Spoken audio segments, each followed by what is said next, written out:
L'acquisition des documents administratifs pour les ressortissants ivoiriens résidant en République de Guinée est une préoccupation majeure pour le chargé d'affaires de l'ambassade de la Côte d'Ivoire en Guinée, qui a entamé une tournée en Haute-Guinée et en Guinée forestière, afin de recenser les difficultés de ses concitoyens qui n'ont pas de documents.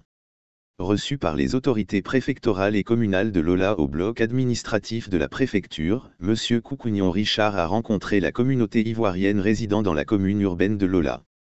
Après son entretien avec les Ivoiriens, il s'est prêté à nos questions. Pour le chargé d'affaires de l'ambassade ivoirienne en Guinée, le constat général est que nos frères et sœurs attendaient cette visite d'un chef de mission. Pendant plusieurs années nos frères et sœurs attendaient cette visite. Notre représentation diplomatique en Guinée n'était pas suffisamment proche des Ivoiriens pour cerner leurs problèmes et tenter d'y apporter des solutions idoines. C'est une visite un peu historique puisque certains m'ont dit depuis 26 ans qu'il était là. C'est la première fois qu'un chef de mission diplomatique ivoirien se déplace hors de Conakry pour venir voir ses compatriotes à l'intérieur de la Guinée. Cette visite n'est pas la dernière, c'est depuis plus de 10 ans. Le volet diaspora est pris en compte par le gouvernement dans la mesure où le ministère des Affaires étrangères a changé de dénomination depuis 10 ans, a-t-il souligné. Parlant des difficultés des Ivoiriens, M. Koukouignon Richard Logrou affirme qu'il est venu constater les difficultés, les réalités du terrain et toucher du doigt les problèmes des Ivoiriens.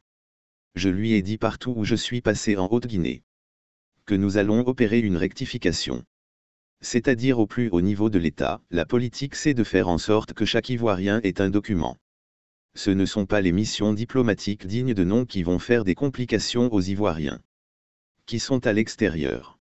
Ils ont assez de problèmes quelquefois avec les autorités des pays résidents. Notamment avec les autorités des pays par rapport à l'obtention des titres de séjour. Dans certains pays où il faut une carte de séjour pour être en règle vis-à-vis de l'État. En ce qui concerne les documents que l'ambassade doit livrer, il faut que l'ambassade puisse les faire. Sans compliquer la tâche aux Ivoiriens, c'est cela notre mission. Chaque Ivoirien devrait obtenir un laissez-passer, s'il n'a pas de passeport ou une carte consulaire qui est un document essentiel. Même les extraits de naissance des enfants nés en Guinée. Il faut envoyer les extraits à la commune et après déposer au consulat. Vous pouvez montrer ça aux autorités. Je suis immatriculé, a-t-il indiqué. Quant aux relations entre la Guinée et la Côte d'Ivoire, notre interlocuteur précise que la Guinée et la Côte d'Ivoire sont deux pays frères liés par l'histoire et la géographie. C'est le colonisateur qui a mis des frontières artificielles. Donc en Côte d'Ivoire il y a une forte communauté guinéenne.